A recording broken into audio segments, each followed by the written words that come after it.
ഉളുപ്പില്ലായ്മേ നിന്റെ പേരോ അഖിൽ മാരാർ എന്ന് ചോദിച്ചാൽ ഉളുപ്പെന്ന സാധനം ഒരിക്കലും സമ്മതിച്ചെന്ന് വരില്ല. കാരണം ഇത്രയും ഉളുപ്പില്ലാത്ത വിധം വാർത്തകളിൽ ഇടം പിടിക്കുന്ന മറ്റൊരു മലയാളിയും ഈ അടുത്ത കാലത്തൊന്നും ഉണ്ടായിട്ടില്ല. എത്ര വേഗമാണ് ഇയാൾ സ്വന്തം വാക്കുകളെ പ്രവൃത്തികളെ മറന്നുപോകുന്നത്. എത്ര വേഗമാണ് ഇയാൾ മറുകണ്ഠം ചാടുന്നത്. എത്ര വേഗമാണ് ഇയാൾ തൻ്റെ പഴയ പ്രസ്താവനകളെ പാടെ മറന്നുകളയുന്നത്. താൻ ഒരു യൂത്ത് കോൺഗ്രസ്സുകാരനായി തുടങ്ങിയ വ്യക്തിയാണെന്ന് രായ്ക്ക് രാമാനം പറഞ്ഞു നടക്കുന്ന വ്യക്തി ഫാസിസത്തെ അങ്ങേയറ്റം എതിർത്തുകൊണ്ട് ചാനൽ ചർച്ചകളിൽ ആദർശം വിളമ്പുന്ന വ്യക്തി അവസാനം തനി ഗുണം വ്യക്തമാക്കിയിരിക്കുന്നു. കോൺഗ്രസ്സുകാരനായി ജീവിക്കുന്നുവെന്ന കിംവദന്തി സ്വയം ഉണ്ടാക്കിയെടുത്ത് തൻ്റെ ബിഗ് ബോസ് സെലിബ്രിറ്റി ഇമേജ് ഉപയോഗിച്ച് അടുത്ത തെരഞ്ഞെടുപ്പിൽ ഒരു സീറ്റ് നേടാം എന്ന അഖിലിന്റെ സ്വപ്നങ്ങൾക്ക് കോൺഗ്രസ് പച്ചക്കൊടി കാട്ടാതിരുന്നപ്പോൾ അയാൾ തന്റെ യഥാർത്ഥ മുഖം വ്യക്തമാക്കി. ഒരൊറ്റ പോക്ക് 2020യിലേക്ക്. ഈ 2020 എന്നത് നിലനിൽപ്പിനായി BJP മുന്നണിയിൽ ചേർന്ന പാർട്ടിയും. എന്തായാലും ഇയാൾ ബുദ്ധിമാനാണ്. നേരിട്ട് BJPയിൽ കയറിയാൽ സ്വന്തം ഭാര്യ വരെ അടിച്ചു പുറത്താക്കുമെന്ന ഭയത്തിൽ ആദ്യം പിൻവാതിൽ വഴി കയറാമെന്ന അതിബുദ്ധിമാൻ എന്ന് ധരിച്ചുള്ള നീക്കം. എന്തായാലും അഖിലിനെ വിമർശിച്ചുകൊണ്ട് നിരവധി പേർ രംഗത്ത് വന്നിട്ടുണ്ട്. സംവിധായകൻ ശാന്തിവിള ദിനേശ് തൻ്റെ യൂട്യൂബ് ചാനലിലൂടെ നടത്തിയ പ്രതികരണമാണ് ഏറെ രസകരം. അദ്ദേഹത്തിൻ്റെ വാക്കുകൾ ഇങ്ങനെയാണ്: ബിഗ് ബോസ് കൊണ്ട് ഗുണമുണ്ടായ ഒരാൾ ഉണ്ടോ എന്ന് ചോദിച്ചാൽ ഞാൻ പറയും അത് അഖിൽ മാരാർ എന്ന കോൺഗ്രസ്സുകാരനാണെന്ന്. എൻ്റെ ജീവരക്തം എന്ന് സ്ഥാനത്തും അസ്ഥാനത്തും പറഞ്ഞു നടന്ന പയ്യന് നിയമസഭാ സീറ്റ്, അതും തൻ്റെ ജന്മനാടായ കൊട്ടാരക്കരയിൽ തന്നെ കിട്ടാൻ പോകുന്നു എന്നുള്ളതാണ് പുതിയ വാർത്ത. കൊട്ടാരക്കരയിൽ അഖിൽ മാരാരാണോ എന്ന് മുഖത്ത് വിരൽ വെക്കേണ്ട. കൈപ്പത്തിയിൽ ഇരിക്കുന്ന മാങ്ങയാണ് മാരാരുടെ ചിഹ്നം. മാങ്ങ ചിഹ്നത്തിലാണ് മത്സരിക്കുന്നത്.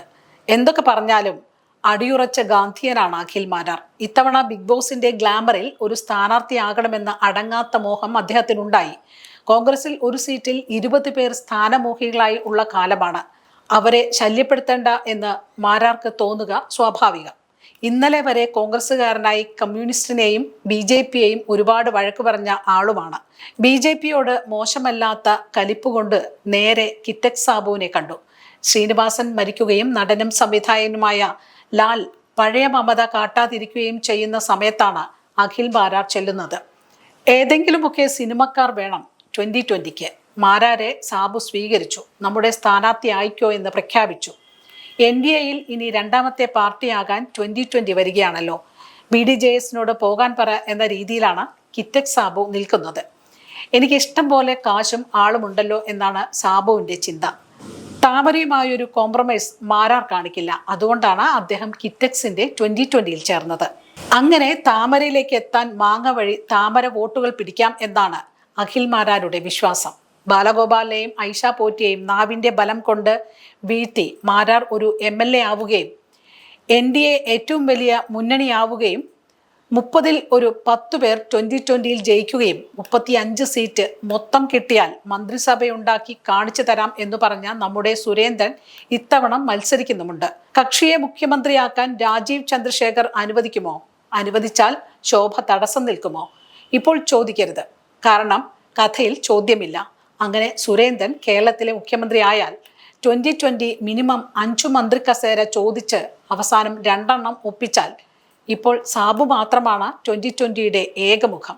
മാരാരും കൂടി വന്നതിനാൽ ആ മുഖം അല്പം കൂടി വികസിക്കും. അപ്പോൾ രാജേന്ദ്ര ആർലേക്കർ സാബുവിനൊപ്പം മാരാർക്കും സത്യപ്രതിജ്ഞ ചെയ്തു കൊടുക്കും. സാംസ്കാരിക സിനിമാ മന്ത്രിയായി ഒരു വിലസ് വിലസണം അഖിൽ മാരാരെ എന്നാണ് എനിക്ക് പറയാനുള്ളത്. മാരാർ വിലസ്.